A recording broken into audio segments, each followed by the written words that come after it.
안녕하세요. 다테나 의원 원장 김진우입니다. 오늘은 안면 홍조에 대해서 얘기를 해볼 건데요. 사실은 홍조라는 것이 얼굴이 자연스럽게 밝아지면서 혈관이 확장되는 것을 말하는데, 어떻게 보면 우리가 어떤 부끄러움을 상징하고 그로부터 조금 소녀스러움, 그래서 색조 화장까지 하게 될 정도로 홍조는 사실 좋은 인식부터 질환에 의해서 어떤 불편함까지 되게 범위가 되게 넓은데요. 근데 이게 잠시 조금 부끄러울 때나 기분이 좋을 때, 상기될 때 발그스름해지면 좋은 거지만 시도 때도 없이 얼굴이 붉게 지속된다면 오히려 뭔가 피곤해 보이고 인상이 안 좋아 보이기까지 합니다. 그래서 이런 것들로 스트레스를 많이 받으셔서 병원을 많이 찾아주시는데요. 사실 안면 홍조라는 것이 어떤 질환을 특정하는 것이 아니라 여러 질환에 의해서 나타날 수 있는 하나의 얼굴이 붉어지는 증상입니다. 그래서 그 각 질환에 맞게 정확하게 감별을 하고 치료를 하는 것이 정말 중요합니다만, 항상 병원에 올 수 있는 여력이 있는 것은 아니니 홈케어로부터 충분히 해볼 수 있는 것들이 많습니다. 그리고 홈케어라고 해서 절대 간단하다고 생각하시면 안 되는 게, 아무리 시술을 잘 받으셔도 집에서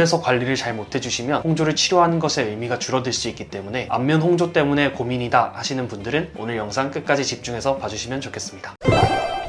그래서 홈케어를 말씀드리기 앞서서 왜 우리가 얼굴이 붉어지는지, 또 어떤 질환들 때문에 얼굴이 붉어질 수 있는지에 대해서 간략하게 설명드릴게요. 일단 홍조라는 것은 아침에 해가 뜰 때 바닷가를 보면 되게 빨갛잖아요. 그 모습을 보고 홍조라는 이름이 붙여졌어요. 말 그대로 붉어진다라는 어떤 그 하나의 증상을 뜻하는데요. 사실 여러 질환에 의해서 생길 수 있지만 오늘 어떤 의학적인 이야기를 진중하게 할 것은 아니고, 가볍게 말씀드리면 어떤 염증 반응이 생기고 그 염증 반응으로부터 이어진 혈관이 확장되면서 얼굴이 붉어 보이게 되는 겁니다. 이 원리를 충분히 이해한다면 이걸 해결하는 것 또한 염증 반응을 억제시키고 확장된 혈관을 다시 원래대로 원상 복구시킨다면 홍조가 개선될 수 있겠죠. 말씀드린 염증 반응에 앞서서 우리는 되게 흥분하거나 부끄럽거나 교감신경이 활발해지는 상황에서 얼굴 혈관이 확장되면서 얼굴이 붉어지곤 하는데요. 결국은 어떤 외부의 자극, 스트레스, 매운 음식, 뜨거운 음식 같은 그런 자극들이 우리 얼굴을 붉어지게 만들 수 있으므로, 이러한 요인들을 먼저 회피해주는 것이 첫 번째입니다. 두 번째로 스킨케어나 화장품에 있어서 자극을 줄여주는 것도 굉장히 중요한데요. 첫 번째 말씀드렸던 자극 요인들을 회피해주는 것은 당연하고, 우리가 세안을 할 때, 특히 우리 겨울철에 세안을 할 때는 춥다 보니까 따뜻한 물로 막 이렇게 세안을 하고 싶은 욕구가 막 샘솟는데요. 이 자체도 큰 자극이 될 수 있기 때문에 미지근한 물로 부드럽게 세안을 해주는 것이 굉장히 중요합니다. 그리고 자극을 줄인단 말은 보습을 해준다는 말과도 일맥상통하는데요. 보습 기초 제품들을 잘 발라주시는 것이 중요합니다. 그 중에서도 화장품 뒷면을 보시면 세라마이드, 판테놀, 히알루론산 같은 성분이 들어간 기초 제품들을 선택해주는 것이 좋습니다. 그리고 자외선 또한 하나의 큰 자극이 될 수 있는데요. 겨울철이라 해서 절대 자외선이 약한 거 아닙니다. 그래서 선크림을 잘 발라주시는 것도 중요한데, 선크림에 들어있는 화학약품들이 또 새로운 자극으로 나타날 수 있어요. 그래서 꼭 무기자차 성분의 자외선 차단제를 발라주시는 걸 추천드립니다. 그리고 이제 얼굴에 홍조가 심하고 자극이 심하고 피부가 약하신 분들이 이걸 가리고자 화장을 되게 두껍게 짙게 하시는 경향이 있어요. 화장품 성분 자체들이 중첩되면서 얼굴에 자극이 갈 뿐더러, 우리가 세안을 하게 되는 과정에서 2중, 3중 이렇게 세안을 해주게 되면 그 또한 자극이 될 수 있어서 오히려 화장으로 가리려고 할수록 홍조는 더 심해지고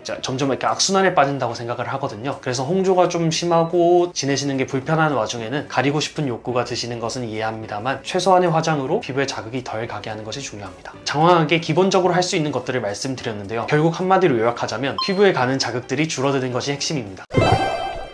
이렇게 제가 말씀드린 것들을 굉장히 꼼꼼하게 잘 챙기시는데도 불구하고 만성적으로 얼굴에 홍조가 이어진다 하시는 분들은 그것이 더 고착화되기 전에 피부과에 방문해 보시는 것을 추천드리는데요. 보통 얼굴이 붉어진다 하면 특정 상황에 좀 붉어졌다가 다시 가라앉았다가 이것을 반복하기 마련인데, 이게 반복되지 않고 쭉 만성적으로 하루 종일 붉은 기운이 이어지고 점점 더 심해지는 분들 같은 경우에는 결국엔 나중에 피부 자체에도 문제가 좀 생길 수 있기 때문에 빠르게 피부과에 방문해 주신 것이 좋습니다. 피부과에 오면 무엇을 할 수 있냐? 여기서도 여러 가지 시술들이 있지만 개개인에 맞춰서 정확한 특성을 파악하고 맞춤 시술이 들어가는 것이 굉장히 중요한데요. 말씀드렸듯 제가 생각하기에 가장 중요한 것은 어떤 혈관을 파괴하고 홍조 자체를 증상을 해결하는 것도 너무너무 중요하지만, 홍조라는 것은 대부분 피부층이 되게 약해지신 분들이 많이 일어나기 때문에 피부층을 좀 탄탄하고 건강하게 만들어주는 시술이 너무 중요합니다. 그 중에서도 스킨 부스터로 피부 환경을 개선시킬 수 있고, 고주파 시술 등을 통해서 피부층의 콜라겐을 조금 도톰하게 만들어주면서 피부 자체를 건강하게 만드는 것이 첫 번째라고 생각합니다. 추천드리는 시술로는 포텐자와 같은 바늘 고주파 시술, 그리고 써마징화 볼륨어 같은 고주파 리프팅 시술, 그리고 가볍게는 LDM 같은 초음파 시술들이 피부층을 되게 건강하게 만들어줄 수 있습니다. 이렇게 기본적인 공사가 이루어진 다음에 혈관 자체를 조금 파괴해주는 혈관 레이저들을 하는 것이 정말 중요한데요. 아무리 혈관을 파괴해봤자 피부 자체가 건강하지 않다면 다시 좀 재발할 수 있기 때문이죠. 혈관 레이저 중에서는 V빔 파펙타부터 시작해서 정말 많은 혈관 레이저 치료들이 있지만 그 중에서도 V빔이라는 혈관 레이저가 가장 강력하고 정확합니다. 그렇게 혈관 자체를 조금 파괴시켜서 홍조들을 개선을 시킬 수가 있고요. 그럼에도 불구하고 낫지 않는다라고 한다면 어떤 만성적인 감염이 있음을 의심해 볼 수가 있습니다. 예를 들어서 여드름균에 의한 세균 감염, 혹은 어떤 곰팡이나 어떤 진균 감염, 기생충, 여러 가지 요인이 있을 수 있는데요. 이는 피부과에 직접 방문하셔서 정확한 진단을 받으시고 거기에 맞는 항생제, 항진균제, 그리고 염증을 악화시켜줄 수 있는 약 처방 받으시는 게 좋을 것 같습니다.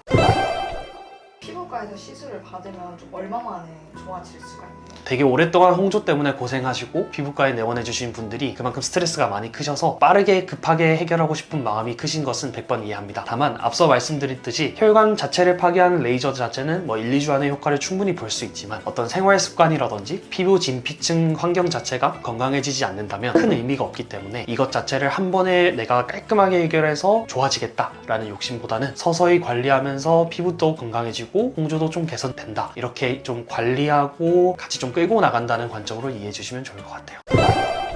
발그스름하고 생기있고 하다는 우리 어떤 얼굴의 붉은 기운이 때로는 누군가한테 굉장히 스트레스가 될 수 있다는 걸 저는 잘 이해하고 있는데요. 지금 이 영상을 보시고 조금이라도 도움이 되셨으면 좋겠고, 조금 더 자세하고 개인에 맞춘 도움이 필요하신다면 근처 피부과를 방문하셔서 자세한 상담 받아보시는 것을 추천드립니다. 이상 다테나 의원 원장 김진우였습니다. 감사합니다.